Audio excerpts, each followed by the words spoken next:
Welcome again to another video. I am Shango Watum, and you are joining me on the 30-second path. I am thankful, I am grateful, and every day I wake up, I make sure that I start the day with that same mind state, being thankful, being grateful, and also applying that to be helpful.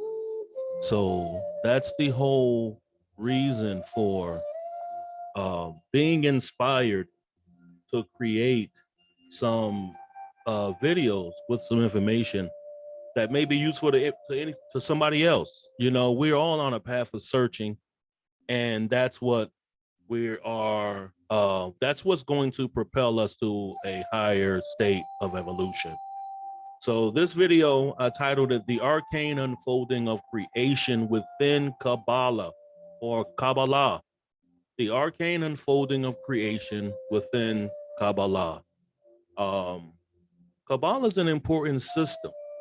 It's important because here in the West, there is multiple systems and patterns that have been put together that have power and control over individuals that do not exhibit power and control.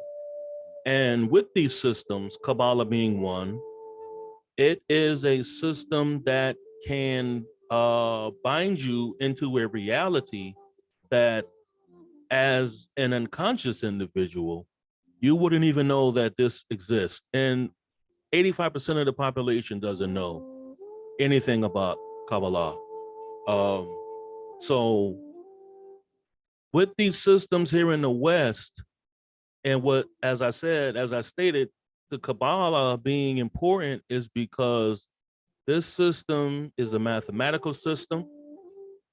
This system is a categorization system, which categorizes things into multiple different sects and areas that can be utilized to bring you to a higher level of consciousness or keep you within a very low level of consciousness, with the majority of individuals operating within that level right there.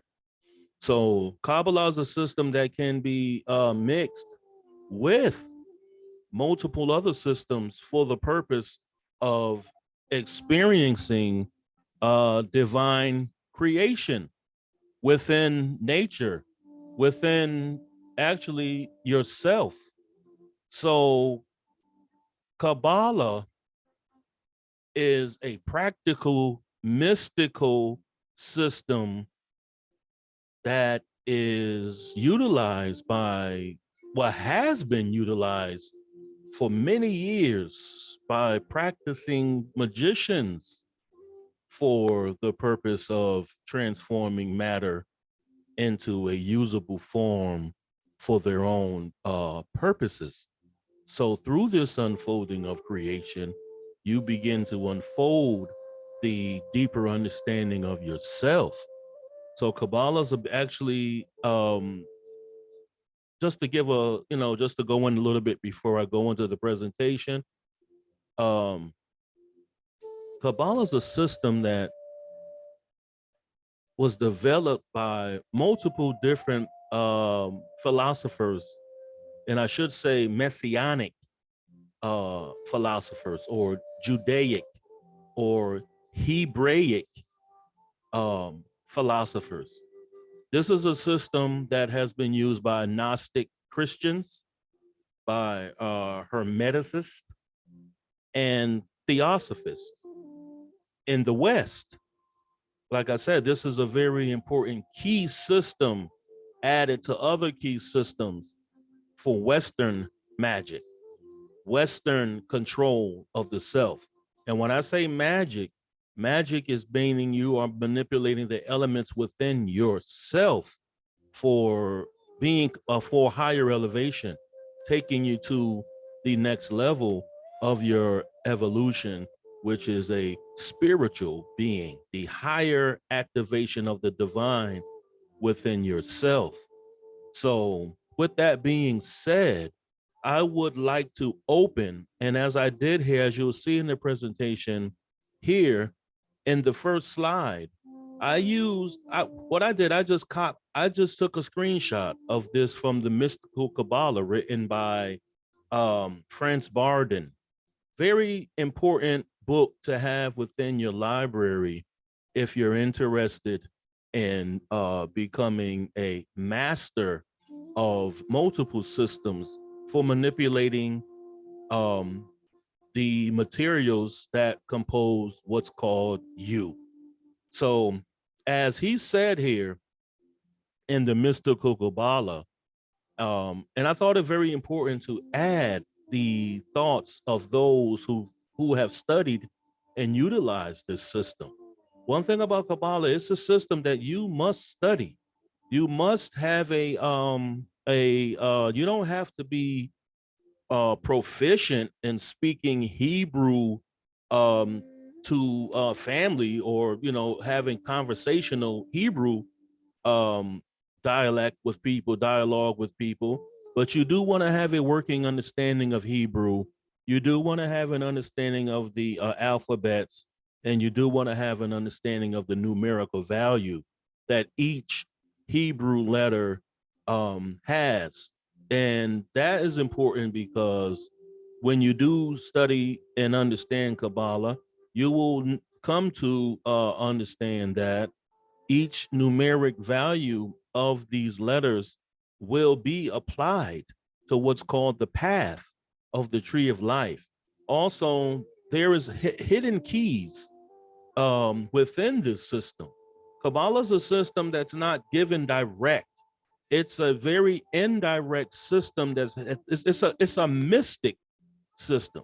It's a system that's made for those who are deeply involved in seeking the things pertaining to creation, pertaining to the source that has been called God, pertaining to you and how you apply and why you are here in this creation. So Franz Barden says in his book, and I found this important because I wanted to set a mind frame as I go through this presentation, and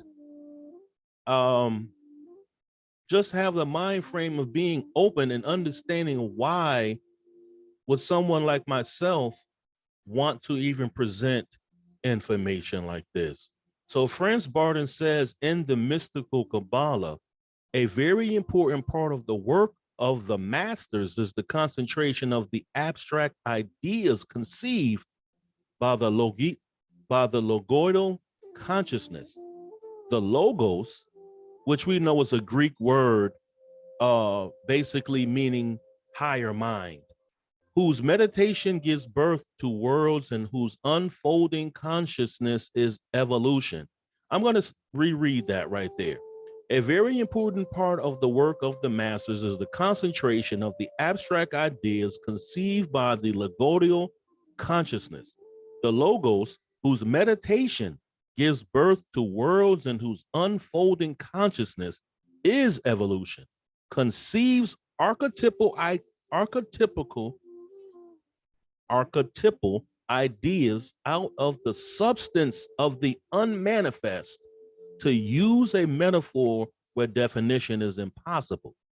These ideas remain within the cosmic consciousness of the logos, like the seed within the flower, because there is no soil therein for their germination. The logoidal consciousness, as pure being, cannot upon its own plane provide the formative aspect necessary for manifestation. It is taught in the esoteric traditions that the masters, discarnate consciousnesses, disciplined by form, but now formless, in their meditations upon the Godhead, are able to perceive telepathically these archetypal ideas in the mind of God. And by realizing the practical applications of them to the planes of form and the line, this development will follow, produce concrete images in their own consciousness, which serve to bring the abstract archetypal ideas down to the first planes of form, called by the Kabbalists Bria. We'll get into that. Bria is one of the four worlds within Kabbalah. So, as it says here, which serve to bring the abstract archetypal ideas down to the first of the planes of form. This is what we're doing. We're learning to become masters. We're learning to become masters of abstract ideas. We're learning to become masters of unfolding consciousness. We're learning to become masters who are able to conceive archetype ideas out of the substance of the unmanifest. This is what we're dealing with when we're talking about the tree of life, and also when we're dealing with Kabbalah. So I found it important too in my study and research, because I actually researched and studied multiple different literature and materials for the to gain a somewhat an understanding of what they're meaning by this. What are they reaching for? What are they saying? When we look at the tree of life, we're not looking at the tree of life. We should be looking into this tree of life. So from a book, another book, good book to have in your library, is called Magic, White and Black, or The Science of Finite and Infinite Life by France Hartman, MD. Very good book. You're going to be satisfied with this book, having it as a part of your library. So he states, it is universally admitted that man's final destiny cannot depend on the theories which he may have formed in his mind regarding cosmology, pneumatology, the plans of salvation, and etc. And as long as he possesses no real knowledge, one set of beliefs or opinions may perhaps be as good as another, but it cannot be denied that the sooner man frees himself of erroneous opinions and recognizes the real truth, the less will he be impeded by the obstacles which are in the way of his higher evolution. And the sooner will he reach the summit of his final perfection. This is what we are attempting, not just attempting. This is what we are, as it says, we are reaching. We are striving. We are marching. We are studying to reach this summit of our final perfection, which is, if you want to call it, the God man, the God woman, the active principle, the reason for your manifestation here. This has nothing to do with I, as I perceive myself through the ego, or the ahamkara, as it's called in the Sanskrit language, which is the language of the Dravidians of India. So we want to understand, and we want to perfect ourselves within the mastery of total wisdom, knowledge, wisdom, and understanding. This is why we need to recognize the real truth, things that we have been taught throughout our life. And this is what I meant earlier when I mentioned and was specific about the Western thinking. We are people of the West, no matter what historically or genetically or bloodline that we want to claim, or even the truth of the matter, knowing that we are attached to that. But the ultimate reality is we are a westernized individuals. We are westernized individuals. That's the penetration of information that has made it into our consciousness. Our consciousness that we're seeking to uproot is the westernized concrete thinking into that I am as this is, meaning this, the what has been given to me throughout the society and my existence here in the West. We're seeking, all of us are seeking to broaden our understanding and consciousness of what we are called the divine, or the, as it says, the evolutionary process of our final perfection. We're seeking heaven on earth, as the Bible had said. We're seeking to be at peace here. We're not looking to build up some sort of information so we can be deep in communication with each other. What we're doing is we're seeking information that can be added on to us as individuals so we can evolve beyond the normalcy of the low level energy / vibration frequencies that we experience within ourselves and within other people. So that's the magic process, is transcending low level energy frequencies that exist within ourselves. And we call them emotional states. We call them mental atmospheres. So we're seeking to supersede those, to go beyond, to be bigger than, to be greater than, to defeat them. Okay? So within the fundamental teachings of Kabbalah, there are 4 emerging worlds of creation. These 4 worlds interpenetrate the whole of manifested existence in an order of descent that groups the process of the origin into an arrangement developing into a 4-fold nature.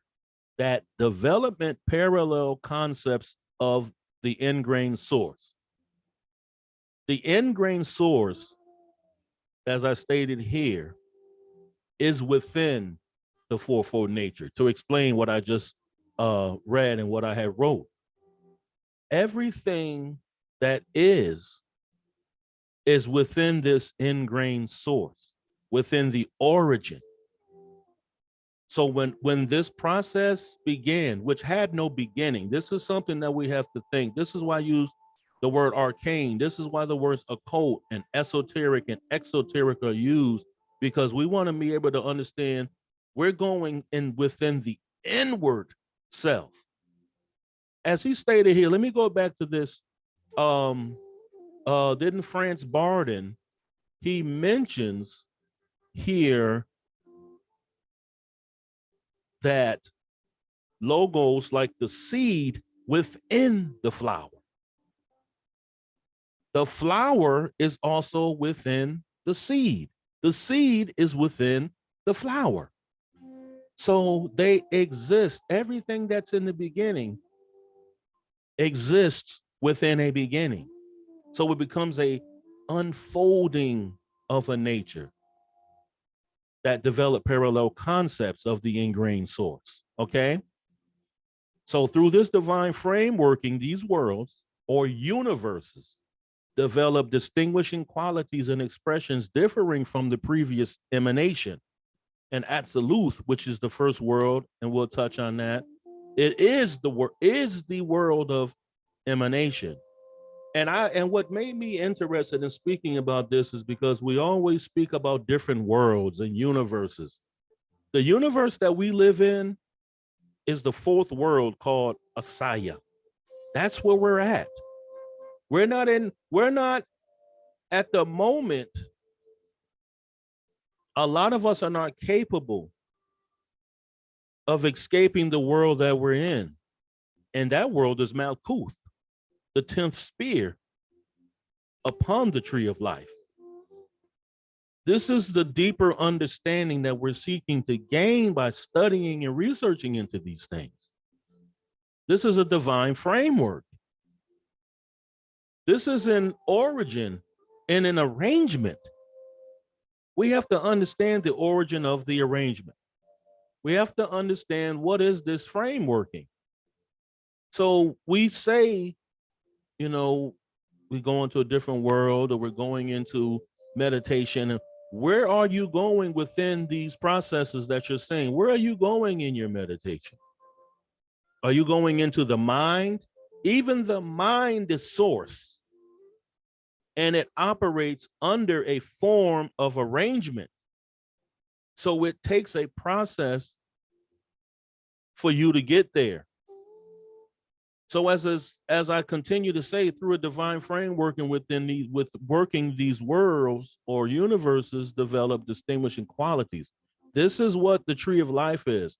Each sephira, even the tree itself, are multiple distinguished qualities that express a differing. As it gets away from the source, it becomes more densified. Higher to source, it becomes more subtle, more pure, more light, more airy, actually fire. So these corresponding worlds with all their force energy and qualities are the source material we utilize to navigate and direct our actions and interactions within the world/universe.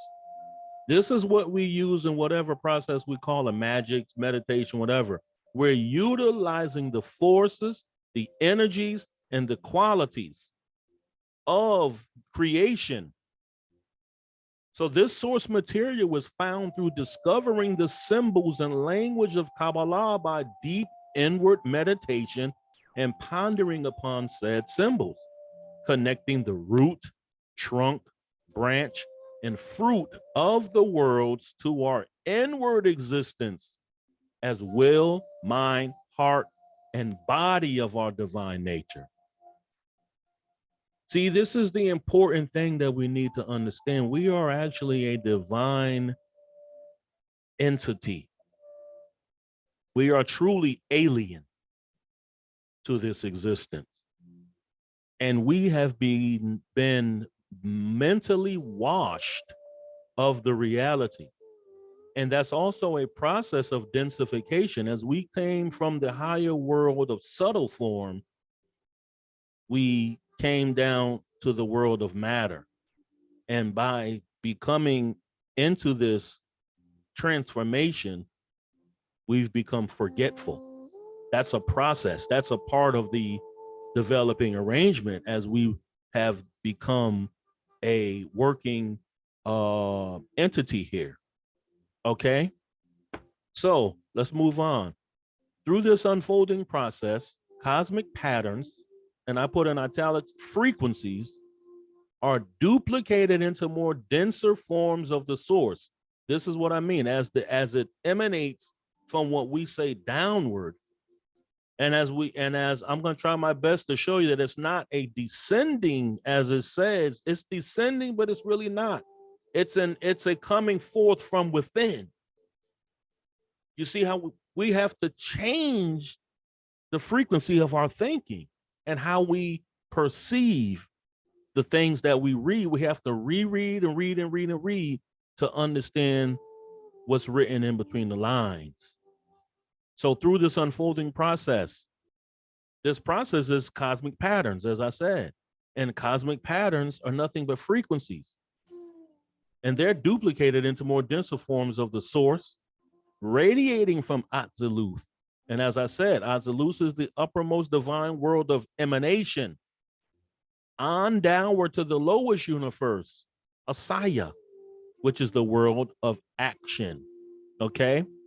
So as I stated earlier, this process of grouping into these particular arrangements manifests all the laws and dynamics of the universal world being represented, each distinguished from the other according to their relative proximity to the source and relative mixture of the sephira contained within them. It's not just one tree that we're looking at. We should be looking, there are multiple arrangements of trees of life. Root, trunk, branches, multiple. The closest proximity to the source is Atziluth. Kether is the spear that is closest to the unmanifest world. And I'll touch on that as we continue.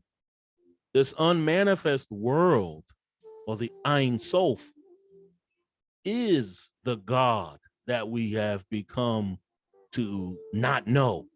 We're not comprehending fully the things that religion has mixed us up. Kabbalah is not a religious system.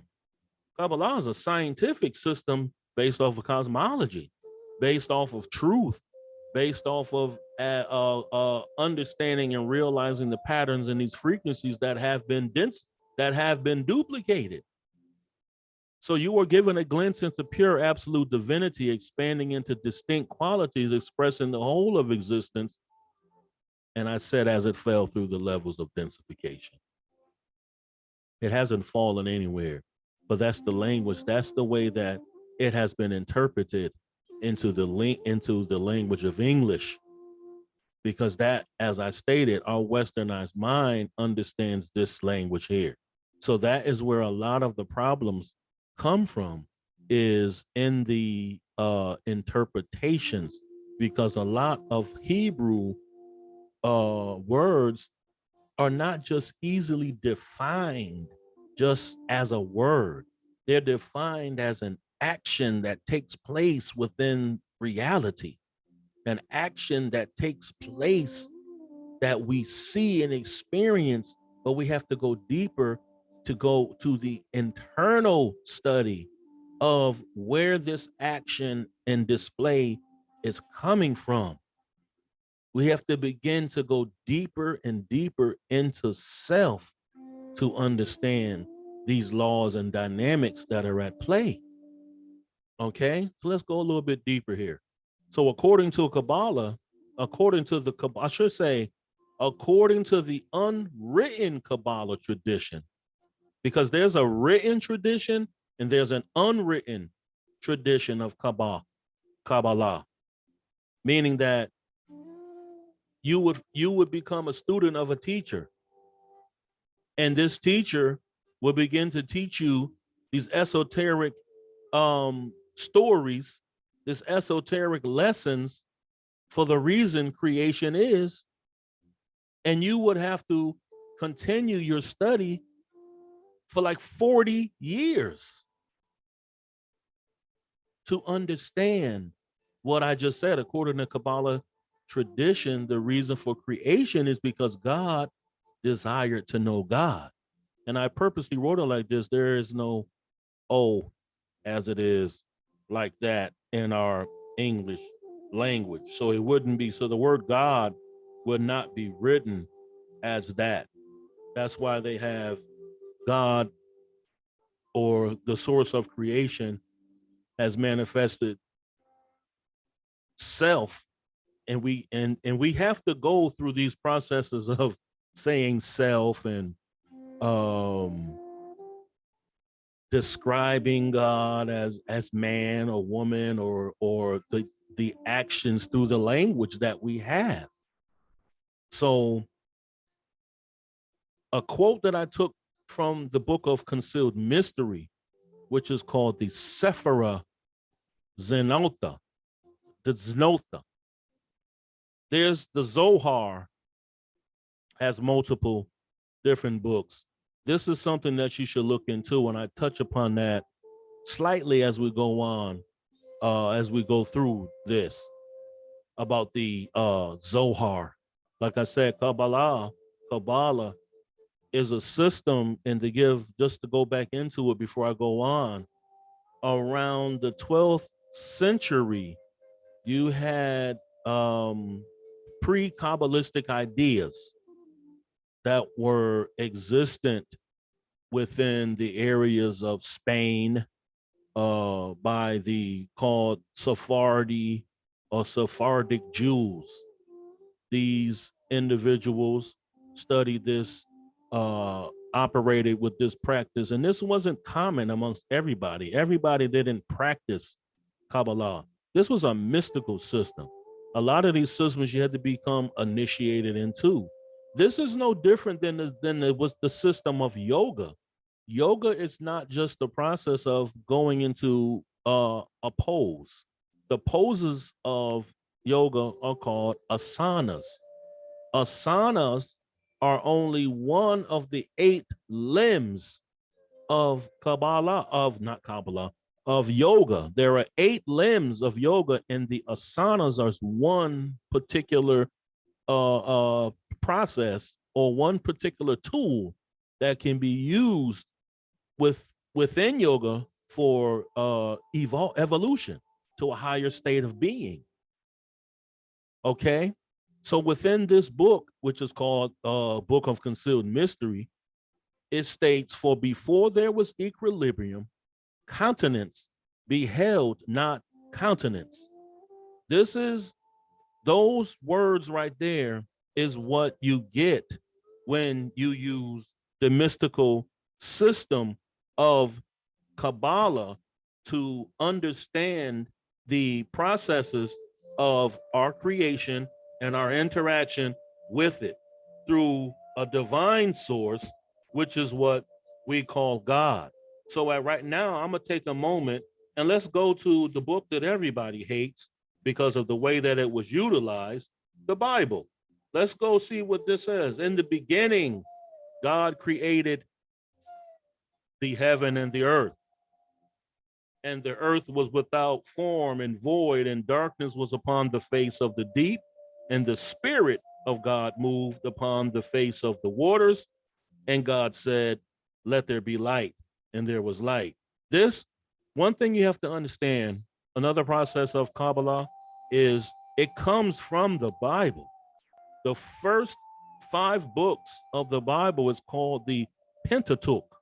The Pentateuch is the composition and writing of the tree of life, of Kabbalah. It's the mystic system that's practiced, put into words, and formulated into the first 5 books of the Old Testament.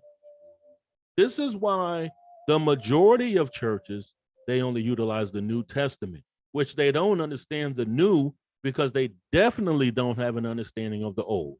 This is why manipulation with a negative connotation to it, which basically it's negative because the way that it's utilized has stimulated individuals' emotions to become disturbed by what has been has come from the book composed called the Bible or Biblios. It's a composition of mystical writings that has never been taught to us in the true form. So what we got was what we got from our families. We got from our grandmama. We got from our mommies and daddies as they and us sat in Sunday morning services and in Bible studies that never touched upon these subjects. No one, they don't know about this. I only came across one church. I used to clean this church. It's an African Methodist Episcopal church. One day I looked in the pulpit, not the pulpit, but the pew that sits on the pulpit, which is a whole nother, that's a whole nother thing I can go into. About the mysteries of architecture. Church architecture is based upon Kabbalah. It's also based upon the human body, the ribs. You're inside the chest. I'm not even going to go into it. That's what the church is. You're going inside a body. So when a person stands upon this pulpit or raised or elevated place, it's a whole nother, it's a mystery system that has been turned into a religious system because, as I stated, as we progress from the 12th century and we go into the 13th and 14th, there was a lot of different people writing about and interpreting Kabbalah, and it became, in the beginning of Kabbalah, as it became a study and an outward practice to people, it became theorized, philosophers, a lot of different philosophies came forth from great scholars. But when you study this on your own, you will see that the concept of the 4 worlds was not an original part of how it is delivered right now. Like I said, Kabbalah has multiple different teachers that people study under their literature because they are considered scholars of the system of Kabbalah. One of the main scholars of the system of Kabbalah, his first name just escapes me, but his last name was Lurian. So his process of Kabbalah that introduced the four worlds is called Lurianic Kabbalah. This is the Kabbalah that we study now. So you're saying, like I said earlier, it's important that you do a good research and study of Kabbalah, no different than when we study and research the philosophies of the West, meaning India, meaning the yogic systems and practices. You will understand that Samkhya yoga is the school of thought that's going to systematically bring you through the process from creation all the way through to the human form and each of its componentry. Samkhya does that, not other yogic systems. They're all differing in the development of the system and the presentation to the individuals who study. They're different schools of thought. Kabbalah is no different. The system of Kabbalah is called Kabbalah, or Kabbalah, meaning recitation or to be given or to receive, which is Kabbalah. You receive it, has multiple different pathways that are able to be studied. It's not just one system. So the only way a person is going to understand this is upon themselves to do a study, or individuals like me who've done a study and they're going to present a piece of information that will stimulate you as individuals to research it on your own. So through divine free will, this creative force withdrew the Ein Sof. And Ein Sof is a Hebrew word which means the absolute all, or as we call in English, Gomer Oz Dubar, beauty, strength, and wisdom, which is God. Ein Sof is the concept of God, the absolute all. So through this divine free will of this Ein Sof, of this source, this creative force withdrew the Ein Sof, creating a sort of void in which the mirror of existence could be manifested. And this act was called the Zimzum, or it's a contraction. That's what Zimzum means. So in English, the closest that they can come to really determining what Zimzum means is a contraction. So the whole process of creation did not come from a radiating energy, as we all said, let there be light. That wasn't the beginning. So in the beginning, God created the heaven and the earth. You got to now twist this and fully comprehend this. Where was this source of God at when this beginning and creation processes was taking place? This was taking place in an inward, unknown place, in a complete stage of darkness, triple stage darkness, as it's called by the nation of 5%. This place, once he withdrew, or once the source withdrew itself. And as I studied this, I saw this in my mind. I saw Shiva, who is the god of supreme meditation, or the Lord of supreme meditation, and existing within himself. As I said, before countenance beheld countenance. Basically, face did not stare upon face. And you know why? Because there was no creative, there was no face. There was nothing to look at. Everything was as it is. It was within the state of absolute all. Everything that is existed there, not within the manifested form that we see now. So when this Shiva, in a perpetual state of meditation, using the vibratory sabda or sound, Om, It was a perpetual Om existence. The Zibzum kind of began in this process as he was take an inhale.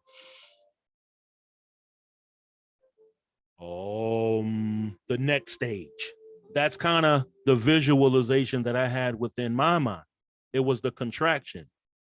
So we can also correlate this to what the woman go through in birth before the manifestation of the baby she has within her womb comes forth. You have to have these vibrations, which are called contractions. This is the state of manifesting things to bring forth. That's the act of Zimzum. This is also, when you look in, this is where we also get this word zigzag. You know, this is why we have these words, zigzag, left, zigzag. This comes from Zimzum. Misunderstanding of the word Zimzum uses a zigzag because the zigzag is actually the lightning flash of the creation of the 10 Sephirah.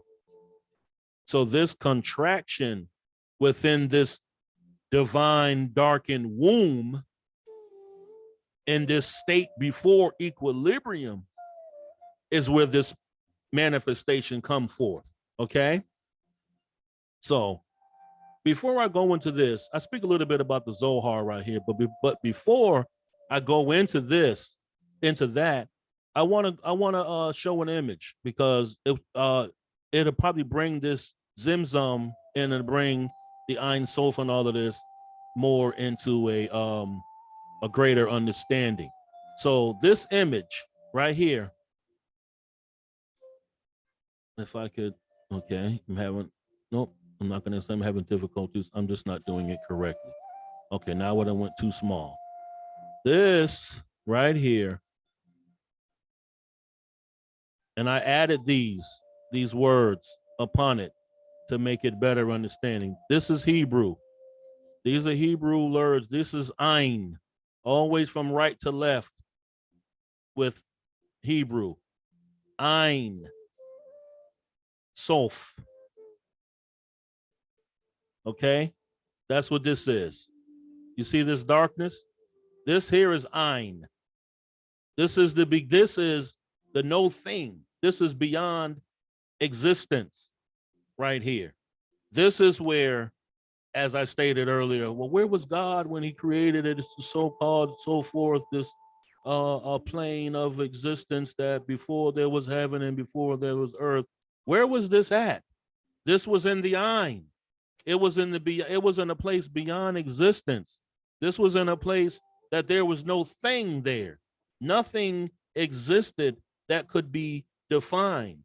This is beyond our comprehension. This is where I say, don't let people fool you into thinking that they're meditating and they're going into higher realms. They're not escaping the world. And like I said earlier, the world that they're trapped in is Malkuth. They haven't even traversed any type of path to get out of that world. They're not even operating within the realm or universe of Asaya, which is a whole different place. This is why it's important that you understand these things right here. So what Kabbalists have done, or they've made an attempt to do, was they made an attempt to formulate the process which existence came into manifestation. That's what this is right here. That's what this is showing. This is showing the beginning, if we can call it a beginning. This is what's called the beyond existence. And I want to pan down, not to this yet, we'll get to this, but all this black, this is what's called negative existence. This is where the Ein existed within what's called negative existence, which is called perfect or pure darkness. That's where it began. The Ein became the Ein Sof, became the Ein Sofer. Sofer Ar, right here. Ein Sof Ar means light. That's what happened when when the creator, and I'm going to use multiple terms, and I'm trying to be as precise as possible, not necessarily precise, but I'm trying to get out of the process of using certain words, but I guess that's what we have.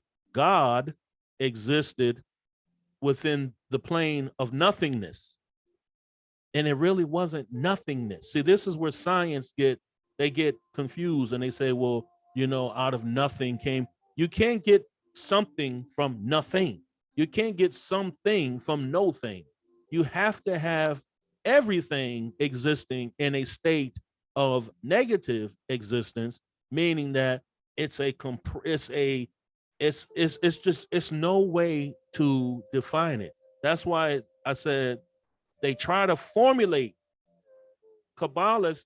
We try to formulate a process of understanding. This is a glyph for understanding the process of creation right here. The threefold process: Ein Sof, Ein Sofer. See how, and that's begin. Those are the mysteries that you have to understand, that these things become in a numerical pattern. As I stated earlier, these are patterns, frequencies. This is why we're able to understand human nature, because it trickles all the way down to this level, the Malkuth world, because we are the mirror that reflects what's above. We're doing the same thing that's above. That's the axiom: as above, so below. And it's not below. Let me go a little bit deeper right here. Okay. So this right here is the tree of life. This is the tree of life. Let me zoom in a little bit more. These right here, this is Malkuth. 1, 2, 3, 4, 5, 6, 7, 8, 9, 10. This is Keter.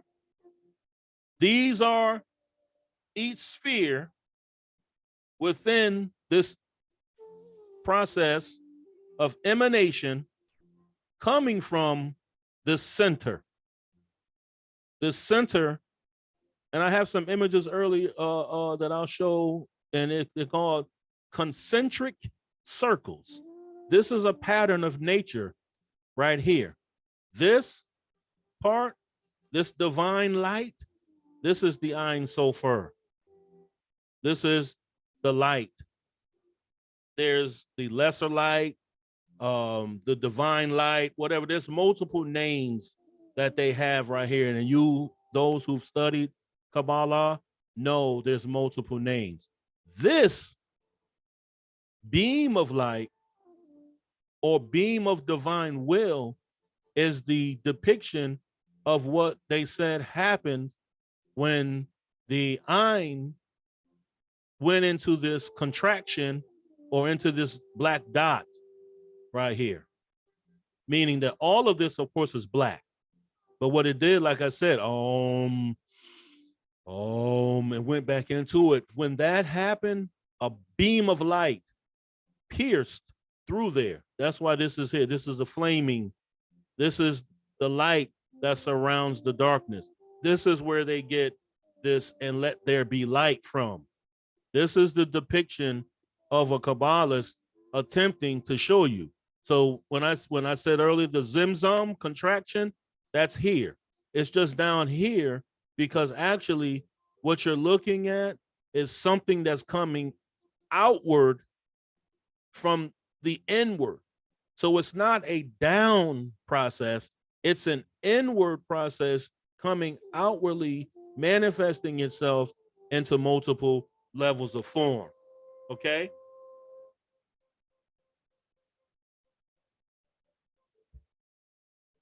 Pardon me, I had to grab one of my notes.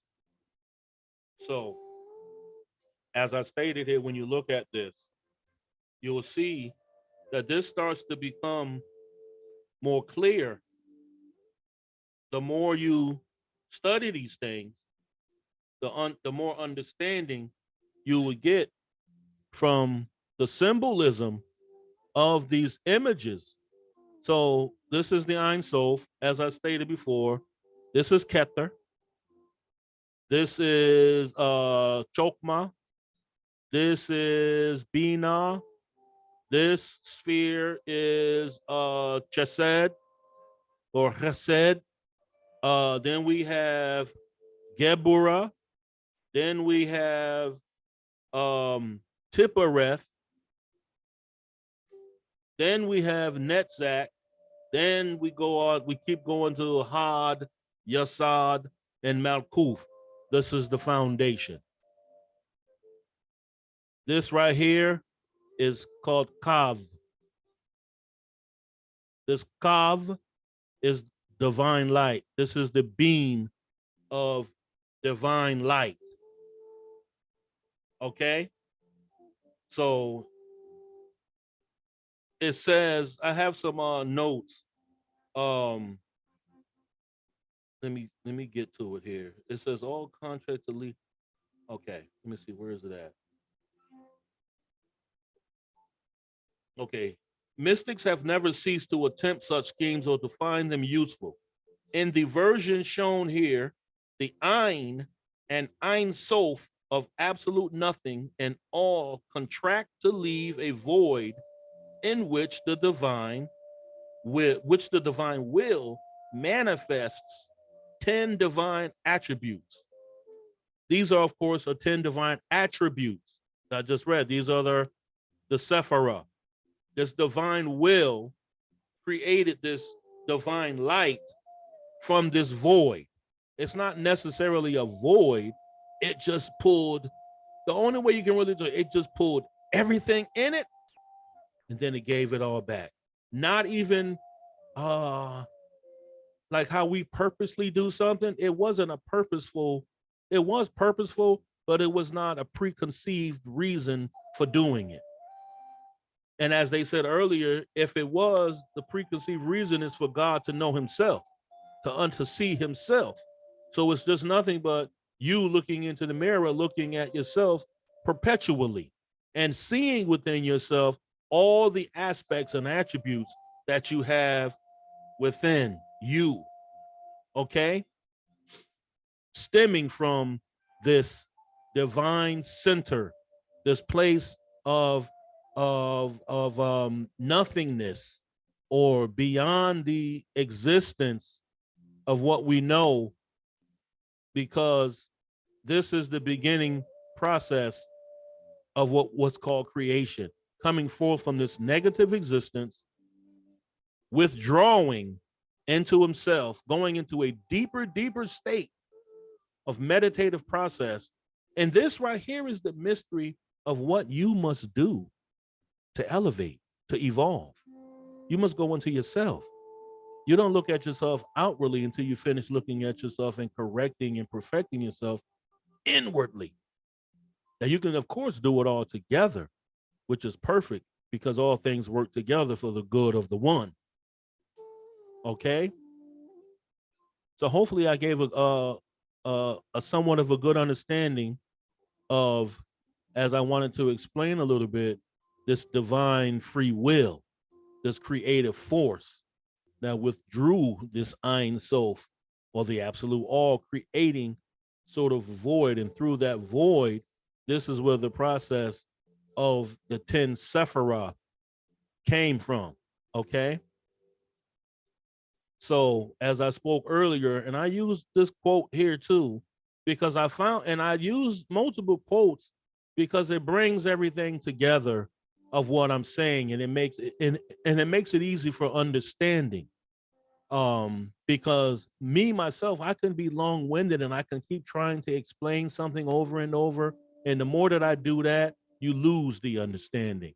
So in my study, I said, well, why don't I just use these quotes right here, because it makes sense, and it's stating exactly what I'm trying to get at. So in this book called Symbols of Kabbalah, written by Sanford L. Drob, or Drob, however you say that, he says the Zohar alludes to 3 different worlds. And I spoke about this earlier. Alludes to 3 different worlds. And the Tekunai Zohar. This is a whole nother book, the Tekunai Zohar. You're not even able to, this book is only known about through scholars because of particular writings that they found And a lot of these writings were not even written in Hebrew, was written in Aramaic. Aramaic is an older dialect of what became Hebrew.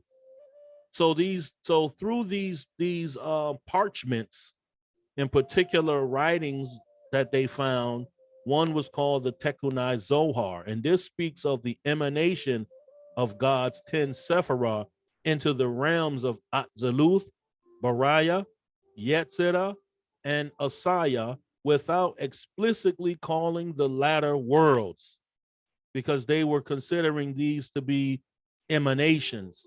That's why it says emanations. These will just be particular attributes that come from the higher source. Okay. So also I quoted him again, the full doctrine of the four worlds, while implicit in the Zohar, is, according to Gershom Scholem, who was one of the a profound scholar in Kabbalah. I suggest you look him up, and then you could see particular books that he's written that you might be interested in. So the full doctrine of the four worlds, while implicit in the Zohar, according to Gershom Slocum, are not found until the writings of Isaac of Acre. And I looked this up, and this was, like I said, it is so, the process of getting to this writing is a world of emanation.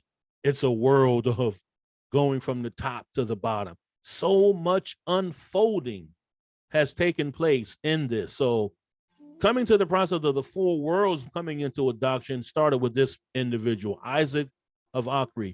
You'll find these individuals.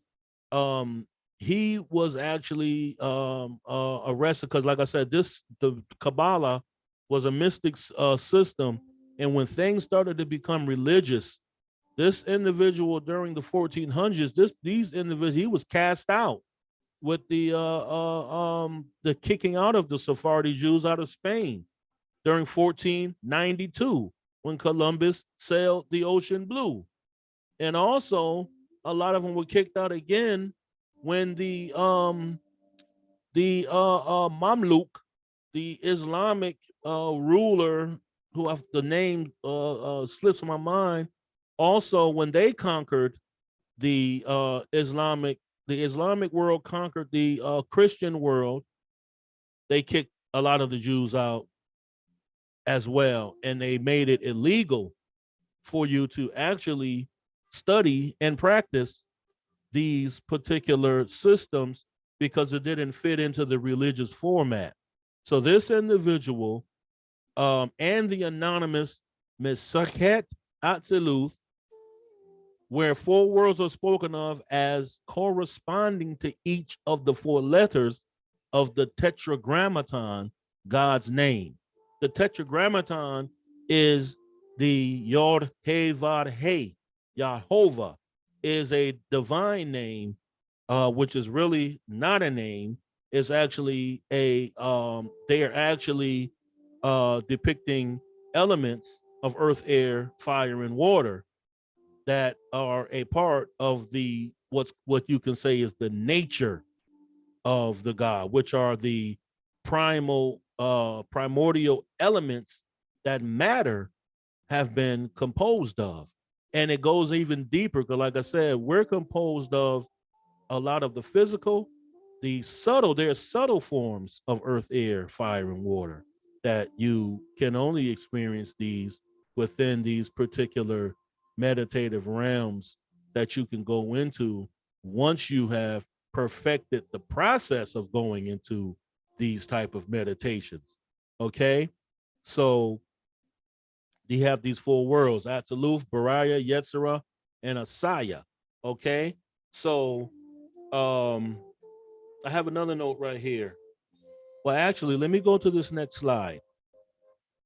This right here is an image, and I put these images, like I said, because I want us to begin to realize, as I said, the Western practitioners of whatever they call their system, they've taken it from Kabbalah and also Well, they actually took it from multiple systems, but Kabbalah and the information that comes from the East, particularly India, is where they built their whole magical system from. This right here, Parabrahm, this is this. Let me go back. Matter of fact, let me do this. Parabrahm is this. This is beyond existence. This is the Ein. This is what Parabrahm is, a particular Sanskrit word in the Sanskrit in the Indian culture within yoga explains this highest abode. See how you have logos? Let's go back to this. The logos is basically, they're trying to say it's the Ein Sof. This is where the no existence began to formulate into an existence that has been defined in the Bible basically as a place of beginning. This is a place of divine consciousness. The logos, thinking, becoming aware. Then you see how they have light. You see how it exists within these areas. They have this ribbon here. This represents the divine essence of where this logos exists, because it's still a state of darkness. Because let's not forget, darkness is light. So, and also as we see right here, we have astrology. We have all the planetary means. And also we have the elements. We have earth, we have fire, we have water, we have earth. And I know, where am I missing? Air, earth, fire, and water. And air is air being depicted as another symbol? I don't know why I'm not seeing. So what they've done, they have Siva, they have Vishnu, and they have Brahma. You see how and it's not an attack, is that it's reality. This is how the European developed their systems. This is how the European got into control. They studied these things. See how it says theosophy or Theo and Sophia? Because don't forget, we have the masculine and we have the feminine. We have the active, and then we have the inactive, so to speak, which is not necessarily inactive, it's passive. Okay? This right here is a Sphinx, depiction of the body of a beast, which is what? The lower self, the head of the human, which right here they have a female head, because we know that I'm not going to even touch on that right now, but we know what that means. This is basically masculine and feminine as well, but the human head depicts our higher nature. This body of a beast, this depicts our lower nature. This whole image is what they will use in Hermetics or the Rosicrucian. Rosicrucians use this. You have right here A, B, C, D, E, F. These are depictions of auditory sounds. These are divine utterances. That's another term that they use in Kabbalah, because he spoke into existence the creation, which is basically a divine utterance. It's no different than Aum. Shiva, Krishna, and Brahma are Om. They represent Om collectively. These are not necessarily individuals. These are qualities of what we cannot describe the God to be. We can't describe God. We only describe what we experience as patterns and qualities that came forth from the process of manifestation or emanating through absolute creation. Okay. So this right here, I found this to be important because I want each and every one of us to be able to understand that when we see things, it doesn't look so foreign to us. We'll begin to understand, but like, oh shoot, this is Kabbalah, astrology, the elements, the planets. You have these the vibrations. See how they have this cross, but it's all in lines. This is representing a vibration. This is also this. I have another one. This is this. No, let me skip. I'm gonna skip forward. I'm gonna skip forward. I'm gonna skip. That's this. A petal of the lotus.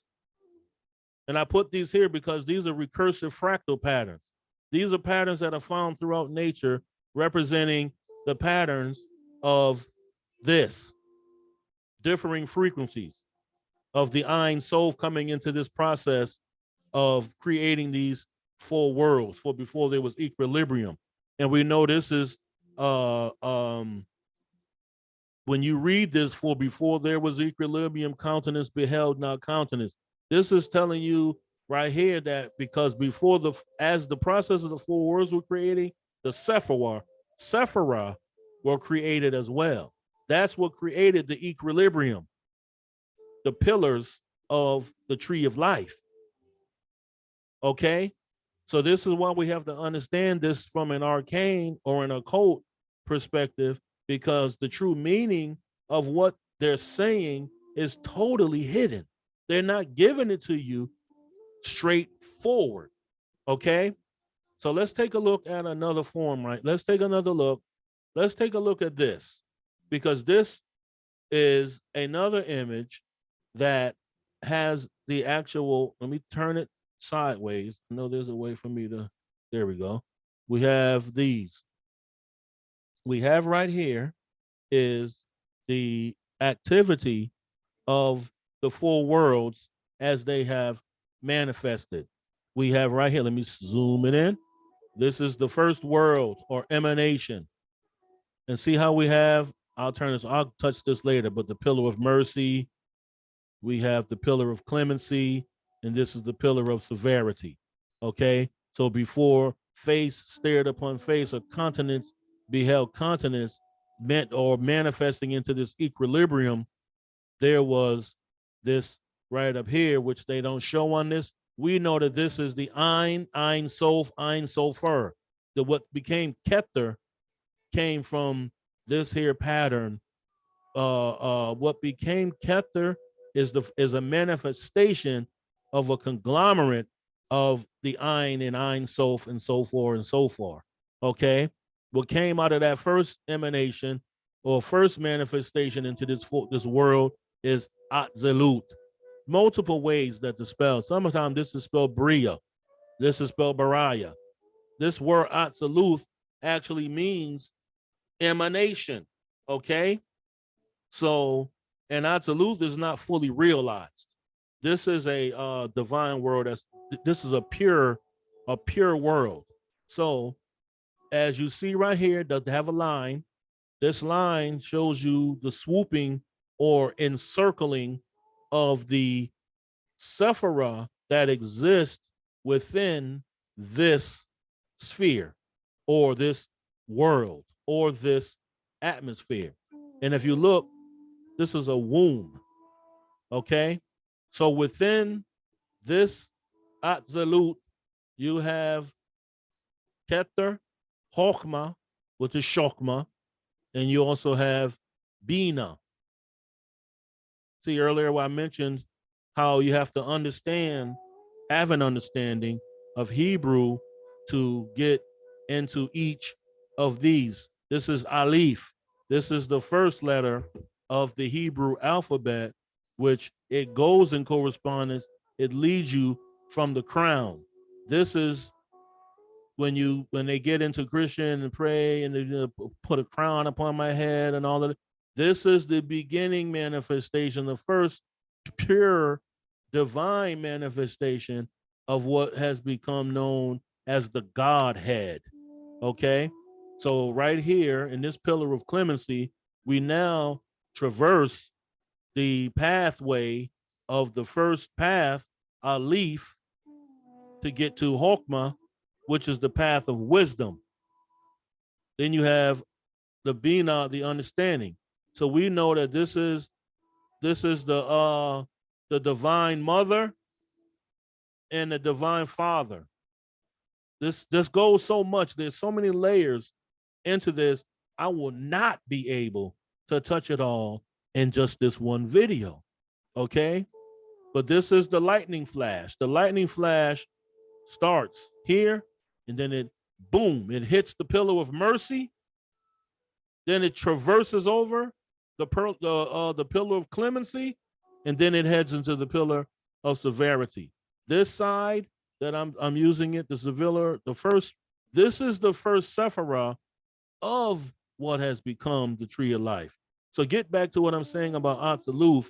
These worlds, because these are worlds, these Sephirah are worlds, exist within the world or the universe of Atziluth. No one is getting here. No normal person is existing here. And this is why each, and don't forget I mentioned the root, so it's a lot going on here. When you begin to understand this, you will see that to get to this level, there is multiple. You only get to this level in spirit. Okay? This is not going to be something that you're not going to physically be able to do anything to get to this triad, these three Sephirah here.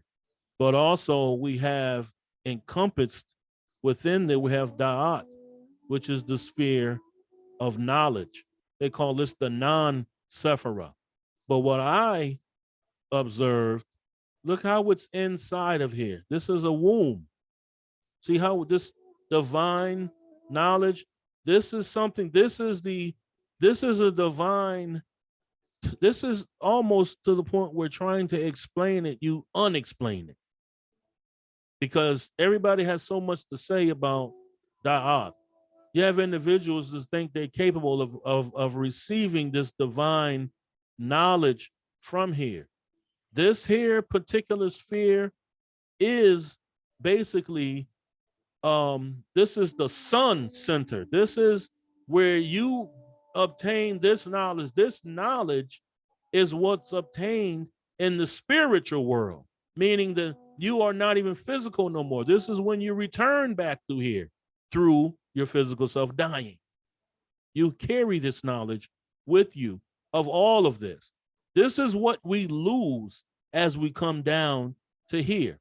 So let me just touch on this, since I said this is a womb. Tifereth is in a womb. And I don't necessarily want to say Yesod is in a womb, but Tifereth and Da'ath, the two sons. This became the lesser son of this upper higher son, okay, within that world. So this is the world of Atziluth, encompassing the first three spheres of what's called the Soprano Triad, which I'll touch a little bit about as we go on. The second world or second universe, Baraya, or world of creation. I have some information. Where is let's see, my note. I'm not really organized with the notes. I have it all over the place. So, hopefully people work with that. You can work with me as I scroll, as I look through my notes right here. Boom, boom, boom, boom. Let's see. Absolute. I wanted to touch a little note that I have from Baraya there, emergence of Third. That's Baraya. That's the world of creation. Okay, so I really don't have to read these notes here because it's pretty much saying the same right here. So now, Baraya, the world of creation, of course they overlap. Concentric circles, don't forget that I said that earlier, concentric circles. Overlapping, these overlap the first triad, and it also, now you're getting into this world of creation with Hesed, Gevurah, and Tifereth. These are the worlds that exist within the world of Bria, this world of creation. This is where, and I'll touch a little bit about this as we go on. Third world, Yetzirah. You see how this still has Da'ath. Not, I didn't say that Da'ath wasn't important. I said that this is just something that we are not capable. Excuse me.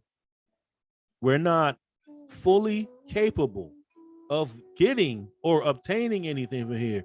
The obtaining of this is a deep inner spiritual receiving. You have to receive this, and only this is only received in the higher realm of spirit, where you would not exist in the physical form. You cannot bring back nothing. You're not going to come back with knowledge and be like, yo, let me drop this. Now, it's not happening. Don't let people fucking fool you into thinking that they're touching higher realms with the low level way that they're living. So, and I'm scrolling out here so you can see it better, as you can see how nothing just transforms into something else. Each Sephirah, each world comes from the previous world. It contains the elements of the previous world, but as it continues to evolve, it becomes more and more densified. You see how we go from a higher elevated space that's called crown, then we have this wisdom, we have understanding.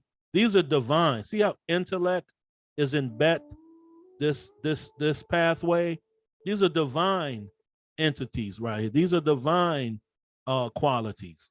Now see how we get to this world of creation / the world of formation, Bariah, Yetzirah, and even Asaya encapsulates Teferet. But see how now we have judgment or strength, we have greatness or mercy, then we have beauty. These are physical attributes. This is still a higher plane, but this plane right here can be actualized through the astral realm. This is an astral realm right here. We'll touch that. See, this is a bigger womb. See how we have this here? Da'at's womb.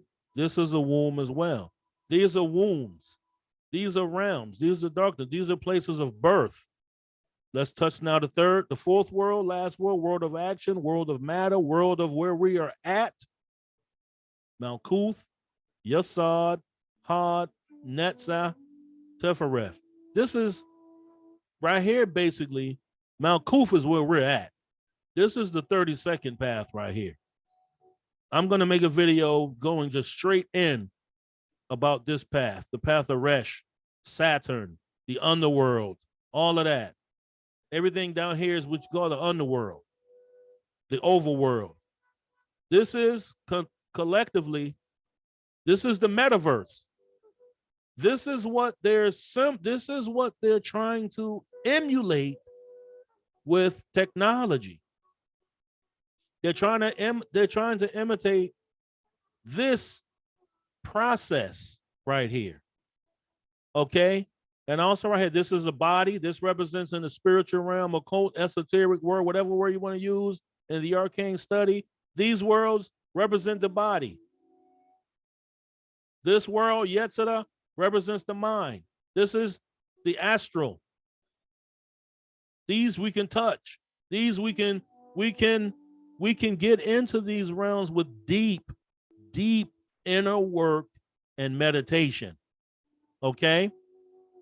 This is the mind. This is not just the regular mind that I'm saying mind because this is the word we have. This is the divine mind. This is the body, divine body. Adam Kadmon. A whole nother story.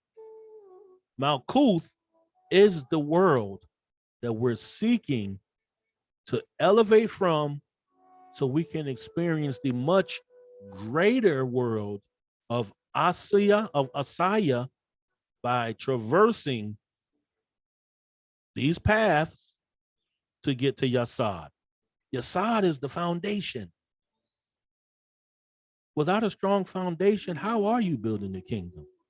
See, this is why this is why Kether is in Malkuth, and Kether is the Malkuth of the first three supernal triads, spheres of threes. 1, 2, 3, 1, 2, 3, 1, 2, 3. 1, 2. Wait a minute here. I done mixed up my own, so let me look at it from the side. You got Malkuth, Yesod. I have an actual picture of that. But this is actually meaning the absolute is actually to flow out from the source. This is the closest proximity to the source. This is why I said for you to have reached absolute, you will have to return to that in the spirit realm.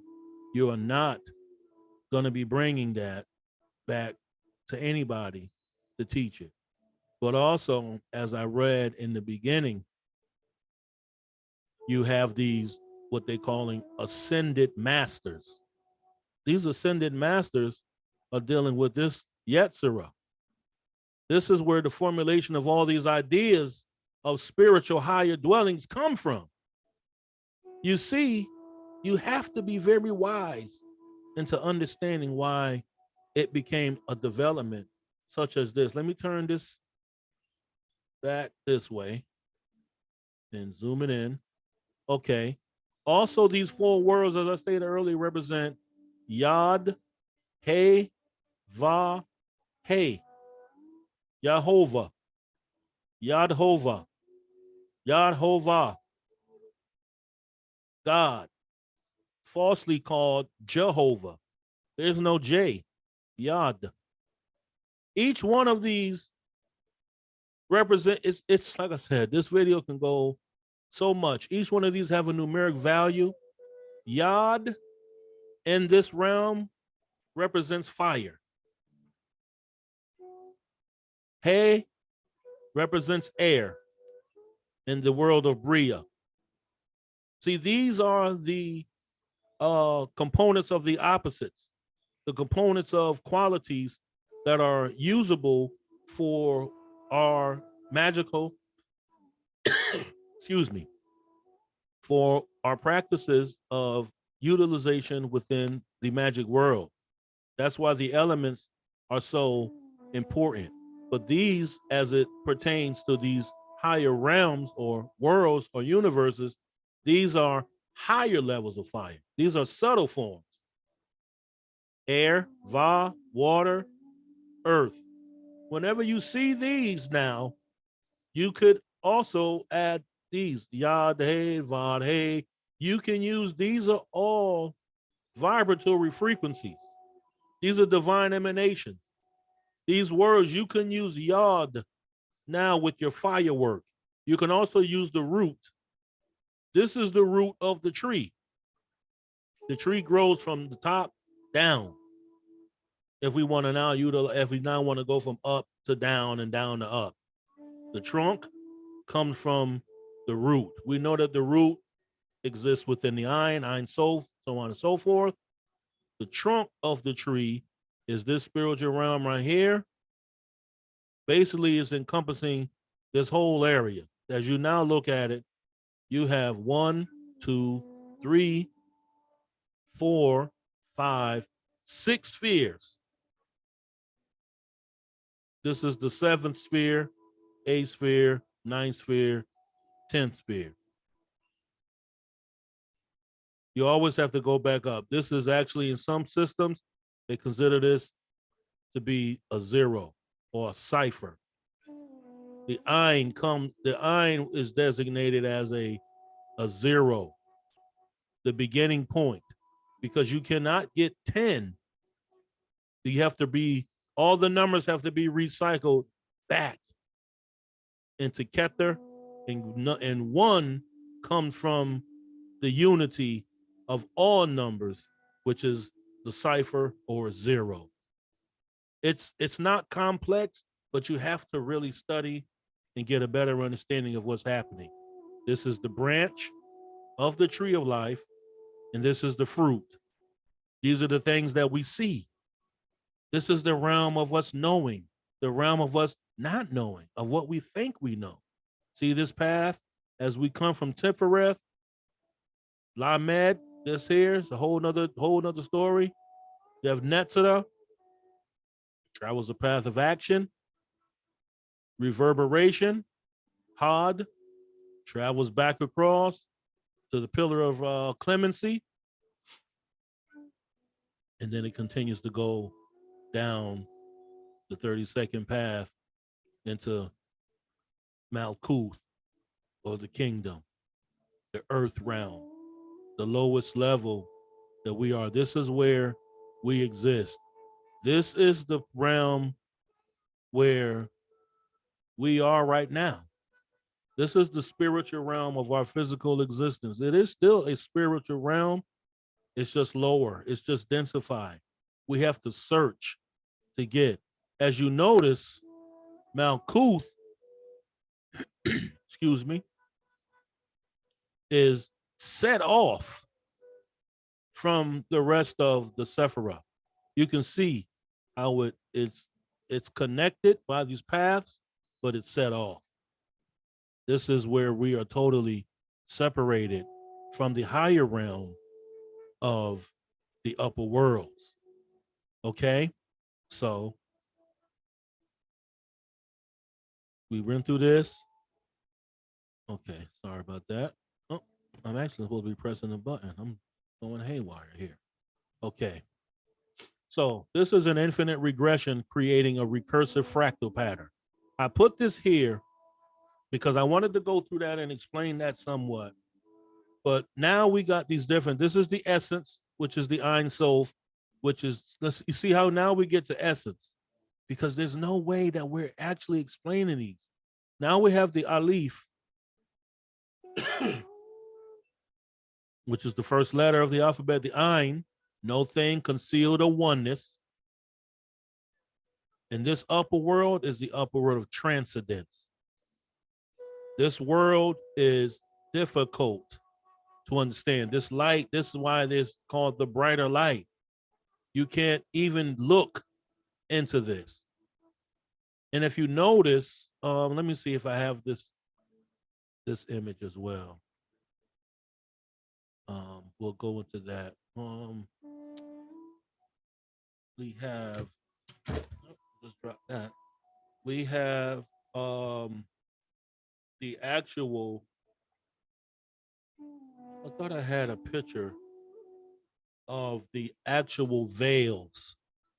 If you notice, there's always, and I meant to put it here, you have a veil of Paraketh.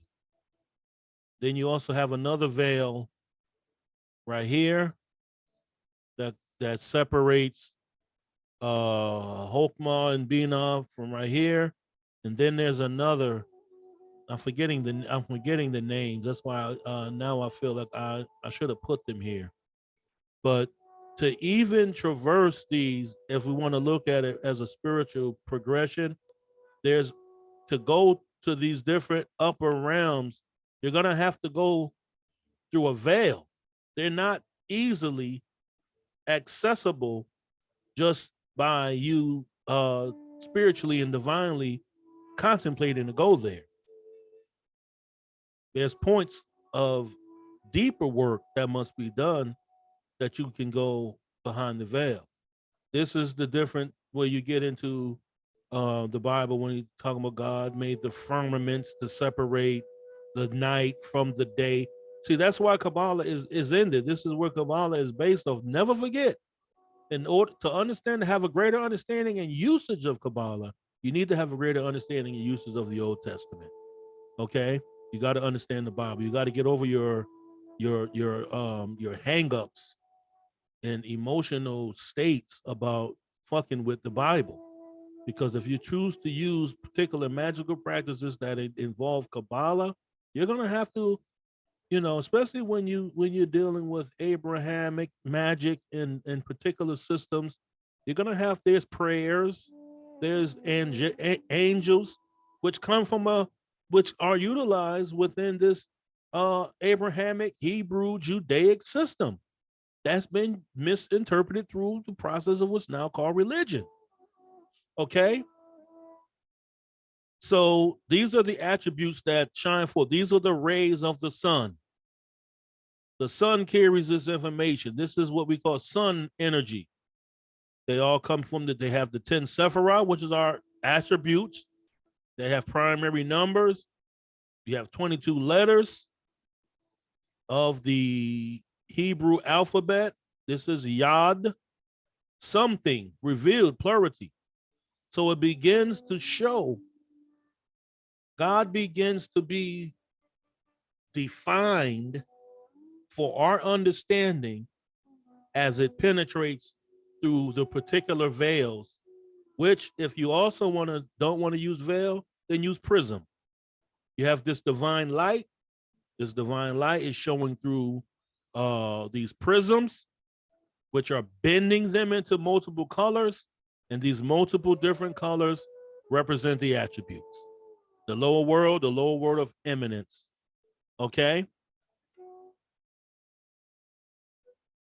This is another picture right here of the process. And as you can see, this is why I skipped past and I went to that picture of the flower or the lotus or the padme of the chakra, because it's all connected. You cannot skip this. It's found in each other. That's why Kabbalah and the system of yoga goes hand in hand, because they can be tied together because they're easily related. Again, we have the Ein Sofer, we have the Ein Sof. This is the negative existence. This is, like I said, it's not coming from downward, it's coming from inward. This is the Kether. So everything comes from inward and it just boom, and they build upon each other. These are the Hebrew letters representing the vibratory patterns, because creation is a vibration of sound that's formulated into matter. This is the limitless and the limitless light. This is what I meant earlier when I said the Ein Sof, and so on and so forth. Differing frequencies of willing, creating, forming, and making. This comes from the Bible again. This comes from Isaiah, the 43rd chapter, the 7th verse, where it says, even everyone that is called by my name, for I have created him for my glory. I have formed him, yea, I have made him. And these are the 4 levels: willing, creating, and forming. Let me go to another. I think I skipped ahead. I don't want to go to that just yet. Let's go to this image now. This is an extended tree. This is what, okay. Let's see if I can, okay. Excuse me. This is the calling by my name. Ei, Yad Hod Vahe, Elohim, El, Yah, so on and so forth. These right here is what that verse is speaking of. It's showing you through this process that this extended tree shows the interlocking of the 4 worlds. Okay. This is the higher. This is also showing the 4 worlds. Like I said, the interlocking of the 4 worlds. You have this white area. Then you have this blue area. Then you have what we're going to call purple. And then you have this red. So let's go through this right here, okay? This here realm, excuse me. Let's talk about these colors. This is also found in the Bible. This is found in Exodus. White right here. This white represents radiance.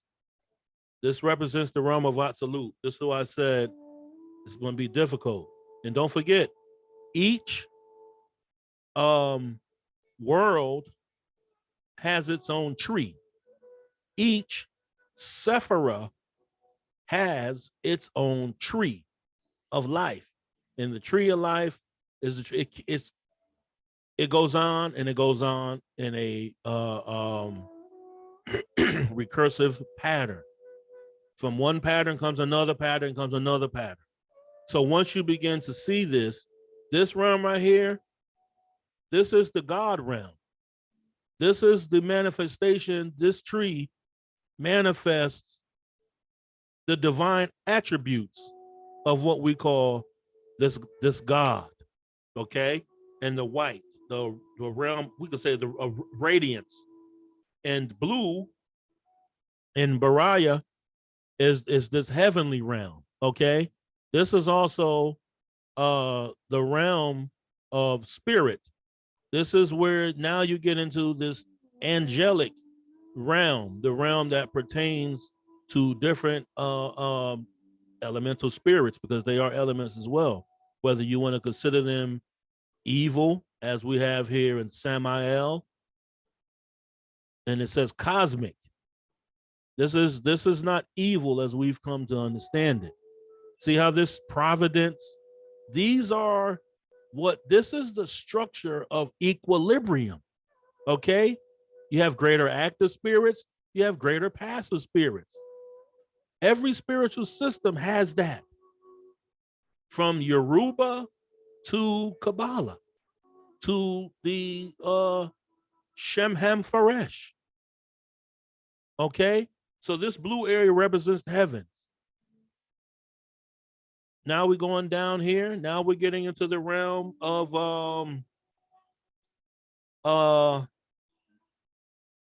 wait a minute here. Yeah, Bariah is red. No, wait, no. Bariah is blue.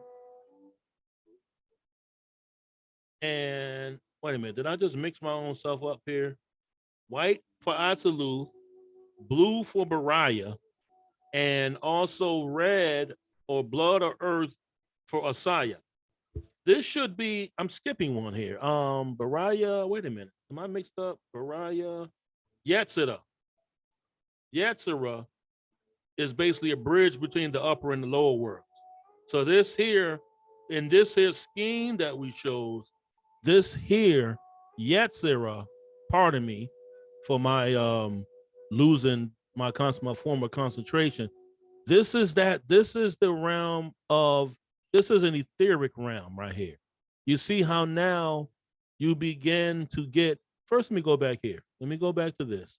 Okay, see Yetzirah, the world of formation. This is where everything is now coming from the heavenly realm into now a realm, everything's become more dense. Things are starting to become defined. See how we have spirit, we have soul. See how soul is all, and then we have self, which is represented by another angelic being called Sandalphon. This is where now we're becoming human form. This is the tree of life, from the higher to the heavens to the astral realm, which is Yetzirah or formation. This is a conscious threshold.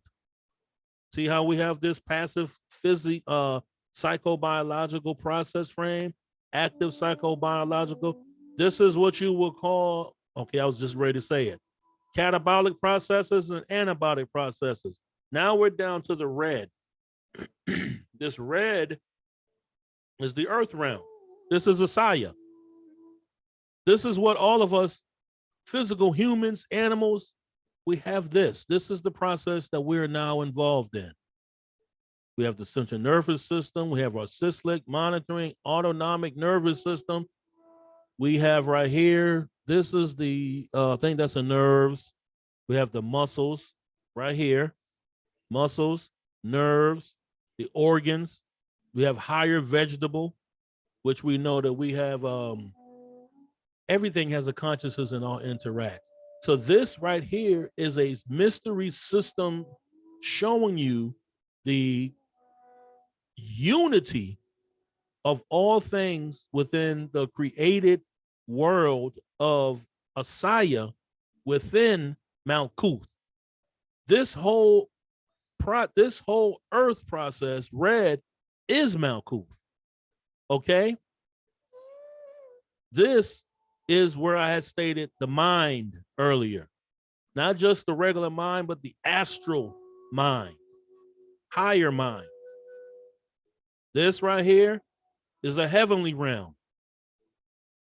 This is this is Bariah.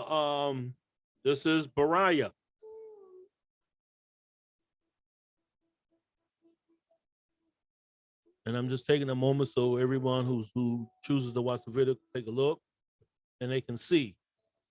This is why these names are attached up here. These names, this realm up here represents a realm that is basically the realm of the definitions of God. To get here, you will only see how there's nothing. These spheres is not everything is within here. There is no realm. There is no definitions that you can apply to this. Everything, all is all. EIE. I am as I am. There is no specific name. These are these are actions that the God demonstrates through this process of creation. Okay? Excuse me.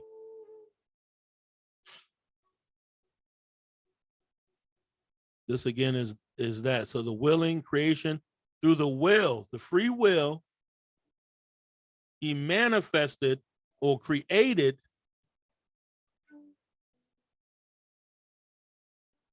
this emanation, lower version of himself. When you get into the lower G and upper G in the Bible. That's why you see this here's yellow, sun, heavenly realms, earthly realms. This purple is still representing the astral realm, earthly realm. This green, we have a heavenly, we have the earth. Heaven on earth. Give us this day our daily bread. Forgive us our trespasses as we forgive. All of that is Kabbalah. All of those, each word, you count the words within that particular scripture, it answers the question as to what is this prayer about. That's a whole nother thing that I can go into. That these words, they count how many words are in the particular verse, and they add up to, some of them add up to these. EIE, Elohim, Yahweh, Vaheh, multiple different examples that are demonstrated within that, okay? So we have this, and I love this image right here because, like I said, it only made my mind trigger into these recursive fractal patterns, patterns that come from a divine demonstration down to a demonstration that's in our physical. Lower forms, consider flowers, fruit. This is a pineapple. This is our lungs. This is the Vishuddha chakra. Each petal has a sound. The middle, this is the inward sound. This bij mantra, is the manifestation of this whole Padme, of the whole lotus. This is the seed.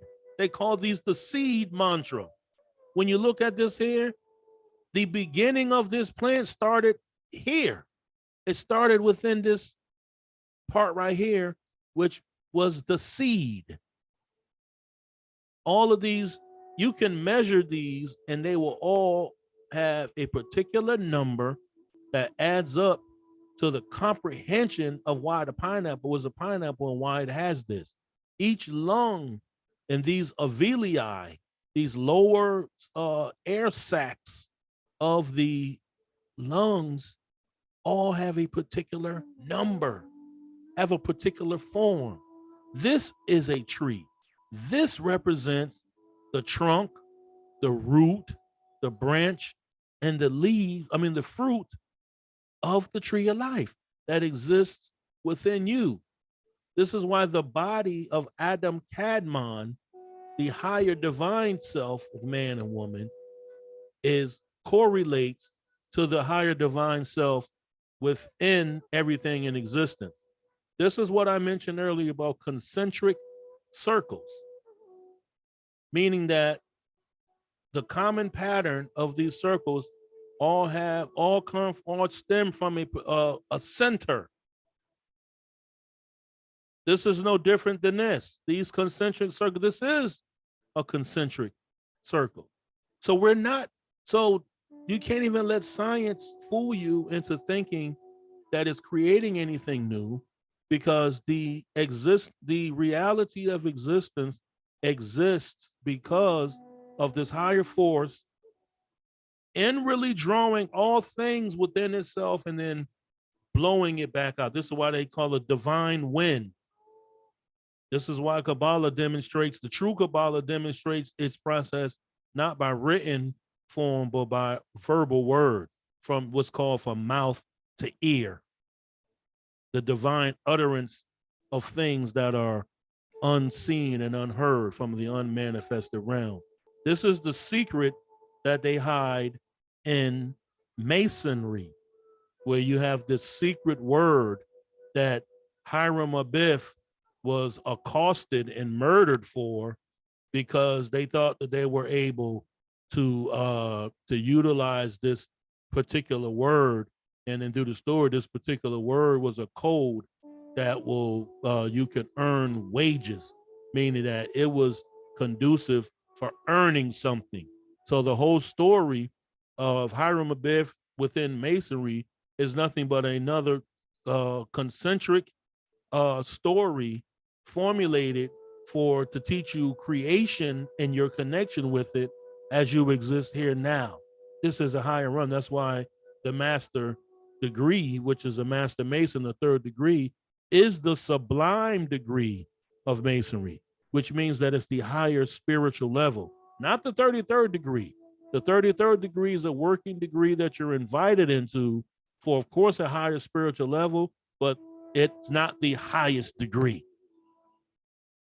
The highest degree is the third degree. And all of that is, you start from the 1, 2, 3.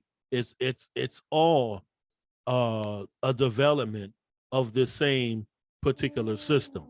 So I had another quote that I used there from Gershom Scholem, and I spoke about him earlier. He says, Ein Sof is the absolute perfection in which there are no distinctions and no differentiations, and according to some, even no volition.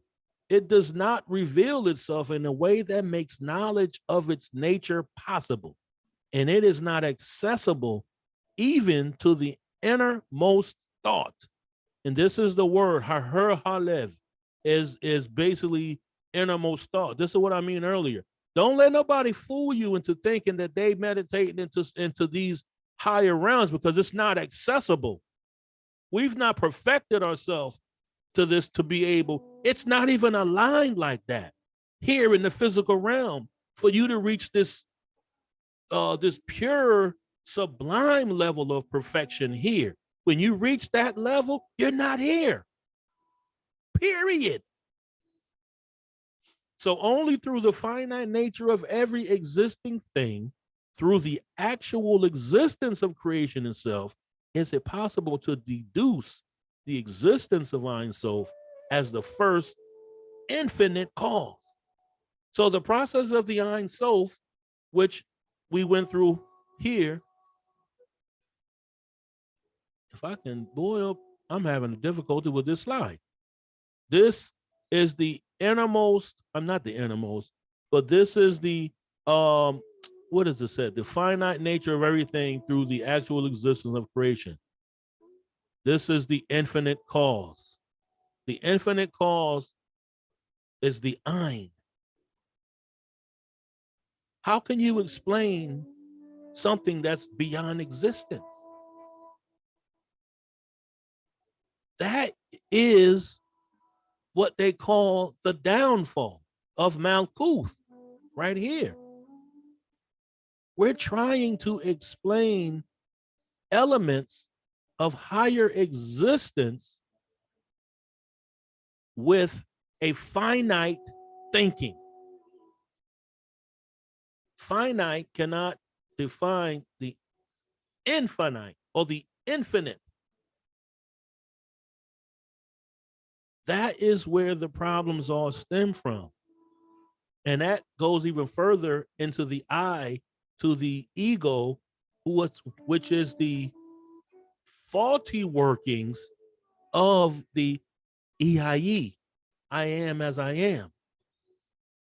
You can utilize each one of the Sephirah, each one of the worlds for a meditative process to perfect yourself, to connect it back to the higher source while you're here on the physical plane, so you can live what they call an equilibrated life, balanced life, balance and equilibrium.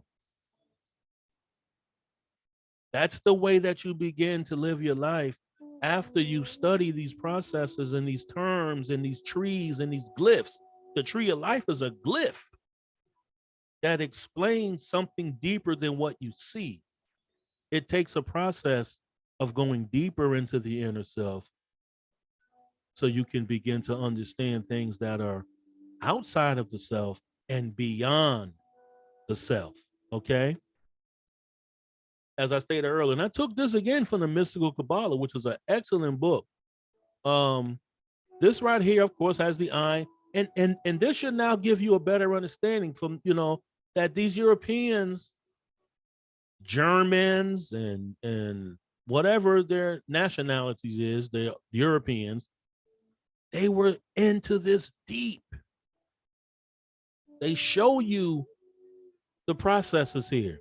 This is what I stated earlier about Keter, Chalkma, and Bina. It's called the Soprano Triangle. This is the ethical triangle. These are higher realms. This is the first 6. Down here, these 4, astral. This is not even a part of a triad. That's why I said that Malkuth is the lowest level. Everything has dropped or has densified into this earth form. Yasah is the foundation of the astral triangle. This is the astral realm. You can't get to this realm unless you go through the 32nd path and then through the veil of Parakith, as it's called. So you see, you have to be prepared to take this mystical journey of the mystical Kabbalah and understand that those who have utilized it, and even the books that we read, because I've quoted from multiple books from Europeans, they are the keepers of the ancient information, because that's just how the process works. Through assignment, they've been assigned by the higher realms. That's the position that each one plays. Once you understand these spiritual sciences, you also begin to understand, and you get taken away from your emotional state of realizing that you're in control of nothing. You're not here to be in control of anything. You're here to find equilibrium and balance, which puts you back in alignment with higher purpose. The higher realms of creation, the occult realm of creation, the arcane realm of creation. But it begins with having an understanding of these glyphs, the understanding of these worlds, and the proper study of them will help you begin to see. This is another screenshot that I took, just highlighting again. It's called the triads. The astral triad, the ethical triad, which has nothing to do with what we talk about ethics. This is higher. I'm not going into these. I'm going into what what I just presented. I'll go into this later. Maybe I'll do another video. This is the Supernova Triad. This is the highest level, closest to the finite, to the infinite source of creation. It takes a lot of work within this realm as an individual to wash away the perversion and low-level frequencies that have been uh, placed upon us and placed upon us by ourselves and family, friends, and all our experiences. Takes a lot of work to get out of that. And the only way we get out of that is we have to begin to accept the fact that you're operating faulty. Your operating system has been compromised. Your motherboard has been compromised. Your mind has been hijacked and rigged to keep you at a densified level of understanding on purpose. A lot of occultists, that was not their purpose, but a lot who became practitioners in the West began to utilize information for the purpose of dominating other individuals, which all goes into, as I showed earlier, when it talks about this right here, cosmic evil and cosmic good. That's where we get these concepts. What are we using for the good of humanity? What are we using against humanity? What does Samael represent? What does Zadkiel represent? What does Adonai represent? These are the qualities and the essences of what humanity has begun to demonstrate in a faulty presentation, an untruthful presentation. And the whole process of that is now being utilized by individuals in power. They're doing it unconsciously because it's been set in motion by other individuals working magic on societies and nations through people to keep them in a dumbed down state of mind, unwilling, unknowing state of mind, lethargic, a slow moving entity or slow moving expression of God that now represents what we want to call the devil. Individuals representing nothing that has to do with creation. Even when you have, and I'm just going to say this, when you look at these triangles, this is where you get the apron of masonry. You have where you fold this up, your particular apron, it represents something. When your apron is folded down like this, it represents something. Then you can just fold one of the corners over, and that represents something. That is the beauty of studying occult information, and because you begin to see the signs and symbols that are being utilized in daily life, not just in masonry or some secret system. Blatantly, it's being utilized right in front of your face within everything: music, television, sports,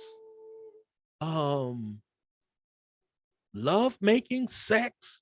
All of it's being utilized against you as a creation. You have to begin to understand the workings of yourself from a higher spiritual understanding to understand the process of this thing that we are calling creation, because you play an important part in it. So we have to understand this unfolding of creation. And this was a presentation within the unfolding of creation within Kabbalah.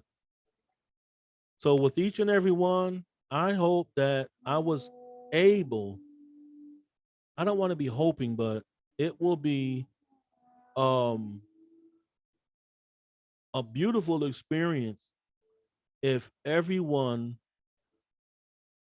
has can walk away with something that can add on to their life, and you can begin to study this process so you will begin to utilize it for your own self. So with that, I'm going to end that here, and I'm going to say thank you for the opportunity of being able to share some insight and some information with you through my study and research. I know it could have been more, but it would have just taken so much. So I will have to break it up into pieces, or different parts, so it will be easily digestible for each and every individual to be able to utilize and study within their own uh, time and process. So with that, I, Sithari Shango Watum, am thankful for those who will take their time to look at the video, especially to those individuals who will um, share the video, and one love to the individuals, and definitely peace and power and divine blessings upon those individuals who take their time to study and research this information so they can balance and bring some equilibrium to their own life. So with that, I will say peace, power, thank you, and you enjoy the rest of your day, your evening, so as it is. Peace.